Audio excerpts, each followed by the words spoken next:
আসসালামু আলাইকুম আপুরা, এই যে দেখো লুপের ডিজাইন কিন্তু আগেই দেখানো হয়েছে। এখন হচ্ছে এটা কিভাবে সেট করবে সেটাই দেখাবো। তো এখানে কিন্তু দুইটা হচ্ছে আমি জামার কাপড় দিয়ে যে লুপ তৈরি করেছি সেইখানে দুইটা দিয়েছি, আর হচ্ছে পাজামার কাপড় দিয়ে যে লুপ তৈরি করেছি সেটা দিয়েছি।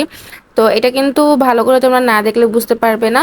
তো আগের ভিডিওটা তোমরা একটু কষ্ট করে দেখে নিবে। এখন এই যে দেখো আমি কিন্তু জামার গলাটার সাথে পেস্টিং এর যে গলাটা আছে সেটা কিন্তু আমি অ্যাটাচ করে নিব, আর প্রথমেই সোজা করে একটা সেলাই দিয়ে নিব। সেলাইটা দেওয়ার কারণ হচ্ছে যাতে করে আমার জামার গলাটা যাতে বাঁকা না হয়ে যায়। হ্যাঁ, এই জন্য সোজা করে সেলাইটা দিয়ে নিব।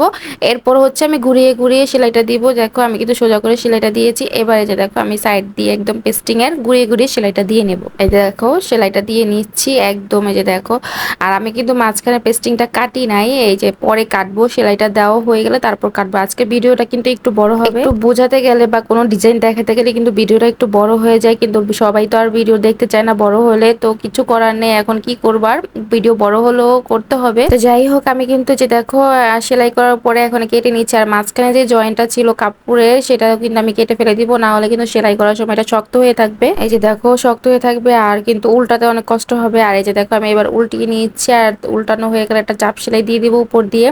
আর এই যে চাপ সেলাইটা কিন্তু একদম কোনা ঘেঁষে দিবে যাতে করে ফিনিশিংটা সুন্দর হয়। আর এই যে দুই কোনা কিন্তু আমি আগেই কাট করে নিয়েছি যাতে করে এখানে কোনো কাপড় দলা না হয়ে থাকে। দেখো আপুরা, তোমরা দেখলেই কিন্তু বুঝতে পারবে আমি কিভাবে সেলাইটা দিচ্ছি।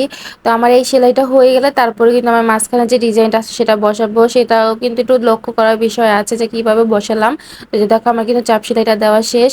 এবার হচ্ছে আমি মাঝখানে যে দেখো ডিজাইনটা নিয়ে নিলাম, আর উপর দিয়ে যে কোল অংশটা আছে এই দুইটা সাইডে কিন্তু আমি ভিতরে দিয়ে দিচ্ছি যাতে করে সুতা বের হয়ে না থাকে আর ফিনিশিংও সুন্দর আসে। এবার দেখো আমি এই যে রেখে একটা এখানে কিন্তু একটা ব্যাগ স্টিচ দিয়ে দিবে যাতে করে খুলে না যায়। এবার সেলাই হয়ে গেছে প্রথম সাইডটা। এখন এই যে দেখো দ্বিতীয় সাইডটা এসে কিন্তু আমরা লুপগুলো উপরের দিকে দিয়ে দেবো। হ্যাঁ, উপরের দিকে দিয়ে দিব যাতে করে আমাদের ডিজাইনটা সুন্দর আসে, আর ভিতরে দিলে কিন্তু ডিজাইনটা সুন্দর হবে না।